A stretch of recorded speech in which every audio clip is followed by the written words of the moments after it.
आलू को मुझे एमती बड़ बड़ काटी देछि देखि पाउथिबे बड़ बड़ पीस काटी आउपटे कदली को भी एमती लंबा लंबा बड़ बड़ पीस काटी देछि याकू एबे हमें भजा करबा।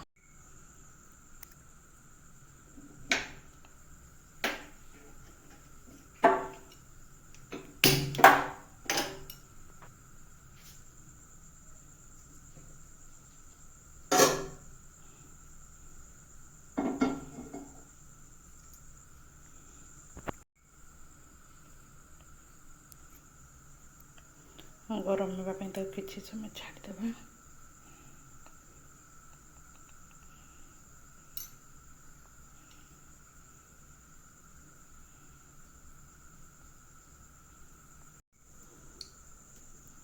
फ्राए पैन गरम हो अल्प तेल देदेवी। फ्राए पैन अल्प तेल हो जाए कड़े फड़े अधिक तेल देवाई पड़े अल्प तेल देले भी बहुत बढ़िया भजा सीझी थाए।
आलू सिझीबार जेहेतु लेट हो तेणुक आलू को पकई देती किसी समय छाड़देवी।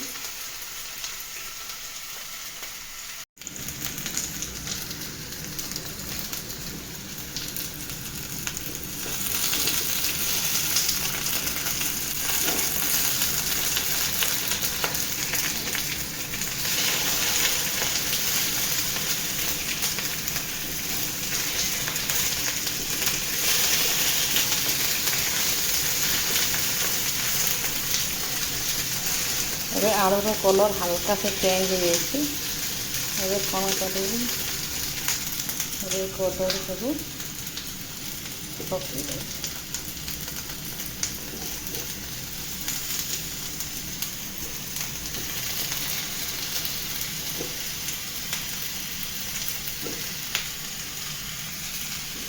ताकि एमती हल्का चलिए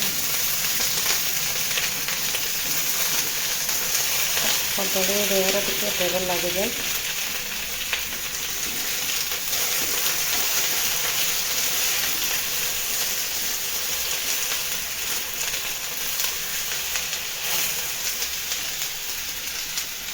कदली देहर तेल लगी गैस को स्लिम कर दूसरी।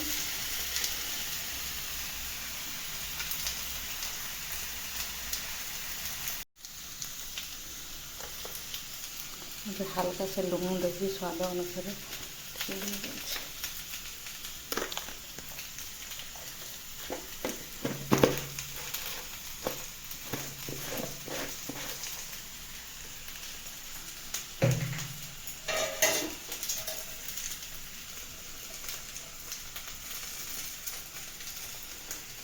समय ढाँकी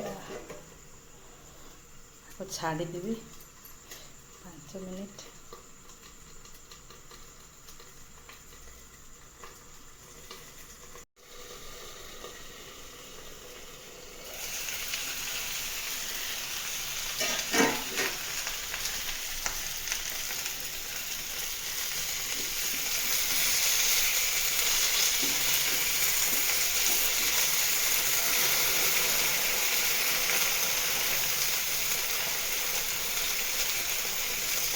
ଆଳୁର କଲର୍ ଚେଞ୍ଜ ହେଇଯାଇଛି।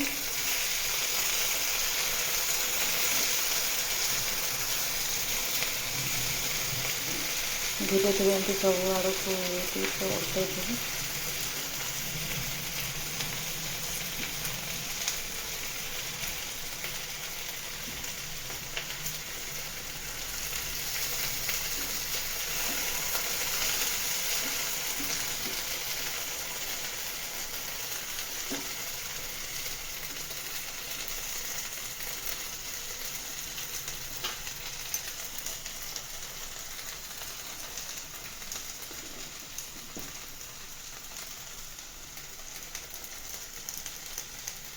ଟିକେ ନାକୁ ହଳଦୀ ଦେଇ ଦେଉଛି।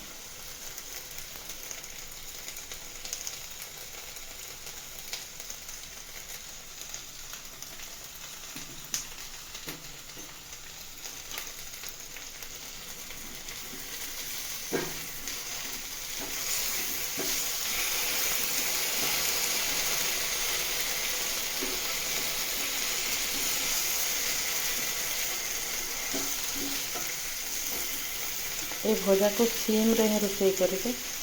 ଅଧିକ ଭଲଟାଇ ଦେଇଦେଲା ମାନେ ଲାଗିଯିବ, ଖାସ୍ ଲାଗିବନି, ଏତେ ଟେଷ୍ଟ ଲାଗିବନି।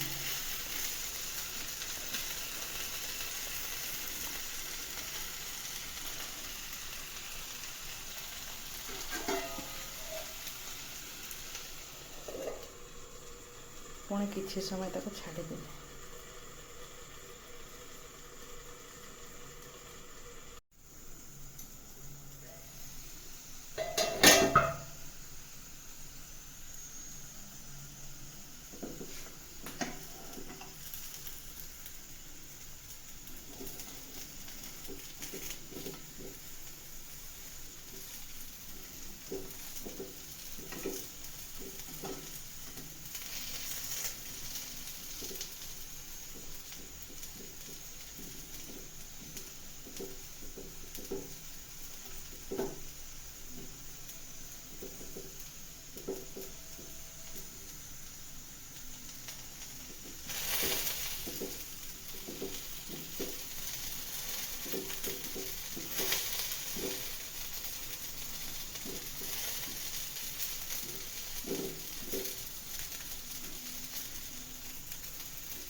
এই ସବୁ ସିଝି ଯାଇଛି।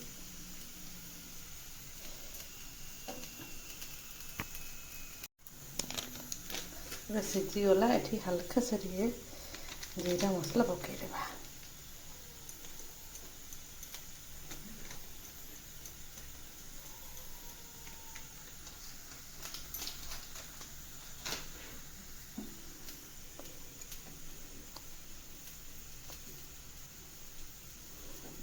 ହାଲକା ସେ ଜିରା ମସଲା ପକାଇଦେଲେ ତାର ବାସ୍ନା ଗୋଟେ ସେ ଭଲ ପୁରା ଟେଷ୍ଟି ବାସ୍ନା ଆସିବ, ଖାଇବା ପାଇଁ ଇଚ୍ଛା ହେବ।